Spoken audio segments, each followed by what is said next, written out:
Kami dari kelompok 3 akan mempresentasikan hasil mini riset kami yang berjudul Kepemimpinan Suku Nias yang beranggotakan saya sendiri, Puan Olivia Stanggang, Saskia Sialagan, aktivis Carnitus Zebuah. Saya aktivis Carnitus Zebuah akan menjelaskan kepemimpinan etnik Nias pada zaman dahulu. Kepemimpinan Nias pada zaman dahulu. Hukum adat Nias secara umum disebut Vondrake yang mengatur segala segi kehidupan dari kelahiran sampai kematian.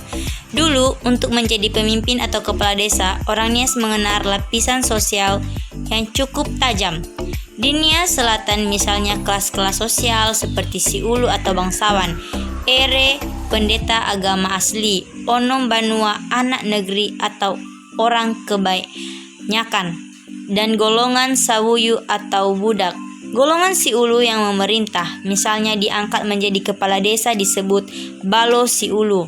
Sedangkan anak negeri dibagi menjadi golongan si ila atau cerdik pandai dan sato orang kebanyakan. Golongan sawuyu dibagi 3 yaitu binu, budak karena kalah perang biasanya dikorbankan untuk upacara. Sonrara hare atau menjadi budak karena tidak bisa membayar hutang, dan holito menjadi budak setelah ditebus dari hukum mati. Pengelompokan sosial di atas masih terasa sampai sekarang.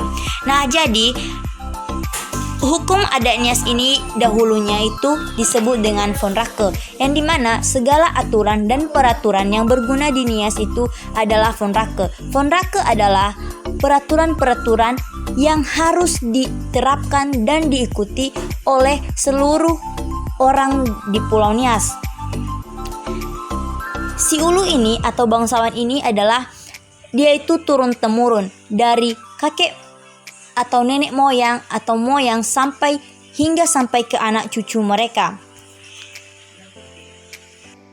Saya Saskia Sialagan akan menjelaskan mengenai kepemimpinan etnik Nias pada zaman sekarang. Kepemimpinan Nias pada zaman sekarang.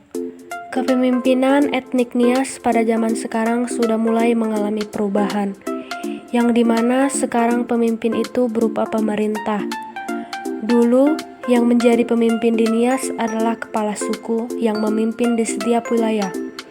Peraturan yang digunakan di Nias sekarang sudah mulai mengalami perubahan, di mana Undang-Undang Dasar digunakan sebagai dasar hukum tertulis yang berfungsi untuk mengatur segala keputusan dan peraturan. Beberapa pemimpin di Nias masih menggunakan Vondrake, tetapi tetap juga menggunakan aturan pemerintah. Pada masa sekarang sudah ada wali kota, bupati, camat, kepala desa, dan lain sebagainya. Sedangkan pada zaman dahulu, hanya kepala sukulah pemimpin tertinggi. Jadi, kepemimpinan di Nias ini sudah mulai mengalami perubahan, di mana dulu yang memimpin di Nias ini adalah seorang kepala suku. Kepala suku ini merupakan pemimpin yang tertinggi yang memimpin di setiap wilayah di Nias. Akan tetapi, kepala suku ini sudah tidak ada lagi. Kepemimpinan di Nias sekarang sudah berupa pemerintahan, baik itu wali kota, bupati, camat, dan juga kepala desa yang memerintah di setiap daerah masing-masing dengan jabatan dan juga kekuasaan yang berbeda-beda. Dan peraturan yang berlaku di Nias sudah berdasarkan Undang-Undang Dasar, walaupun masih ada beberapa pemimpin yang masih menggunakan Vondrake sebagai dasar untuk pengambilan suatu keputusan dan peraturan di Nias.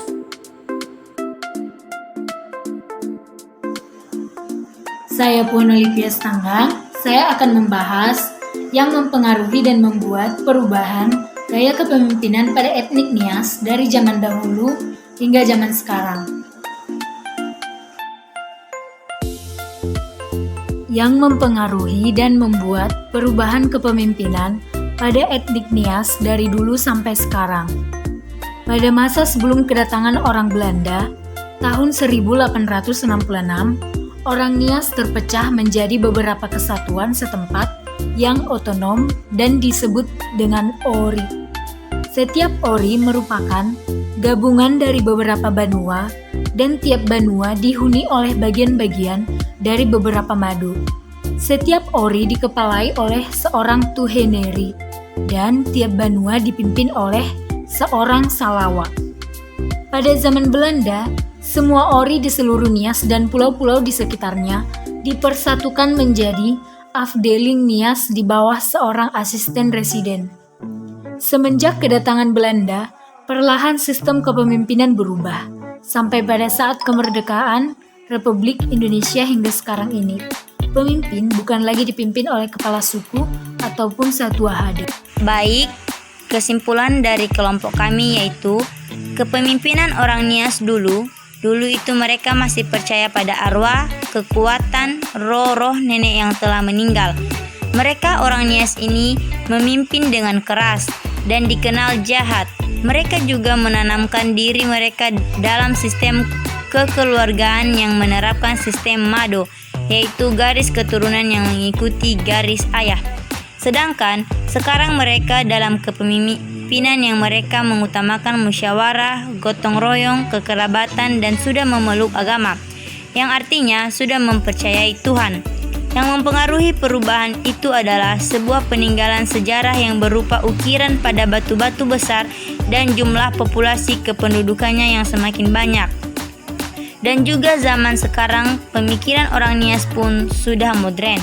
Berdasarkan nilai-nilai kepemimpinan etnis Nias seperti orahu atau musyawarah, falulu, fohalewe atau gotong royong, faiwasa atau kekerabatan, faasiaa, senioritas, dan ono fangalim beresisi, ono fangalimbu ukawono, pengkaderan pemimpin, merupakan nilai-nilai kepemimpinan yang masih hidup di tengah-tengah masyarakat etnis Nias. Nah, pada kesimpulan ini yang dimaksud dengan dimana orang Nias atau kepemimpinan Nias keras dan dikenal jahat bukan berarti mereka itu jahat, tetapi mereka di sini dalam arti mereka itu tegas, yang dimana kalau mereka mengatakan serang maka serang, kalau mereka katakan harus dihukum. Jadi bukan berarti jahat atau ada keinginan untuk menyakiti seseorang, tapi mereka itu bagaikan tegas atau tidak lagi ada istilah-istilah apa yang dikatakan itu ditarik kembali, tetapi ketika mereka mengatakan seseorang yang bersalah dihukum, harus dihukum. Demikian kesimpulan dari kelompok kami. Baik, di sini saya akan membacakan dan menjelaskan bagian saran. Sekiranya kepemimpinan etnik Nias ini, yang mana yang baiknya bisa kita tiru dan kita terapkan, juga diterapkan oleh pembaca dan masyarakat dalam kepemimpinan sehari-hari, agar suatu organisasi, kelompok, ataupun perkumpulan dapat berjalan dengan baik dan juga dengan lancar, dan segala tujuan yang ingin dicapai bisa tercapai dan terlaksanakan dengan baik. Dengan berbagai penjelasan dalam makalah ini tentang kepemimpinan suku Nias, kami sebagai pembuat makalah ini sangat berharap semoga makalah ini bisa menjadi sumber penambah wawasan kita tentang suku Nias dan berbagai kebudayaan di dalamnya. Dan juga, saya berharap dengan salah satu suku yang saya bahas dapat menjadi motivasi bagi kita untuk menjadi pemimpin yang semakin menjaga kelestarian, keberagaman, suku-suku, dan kebudayaan lain yang ada di Indonesia.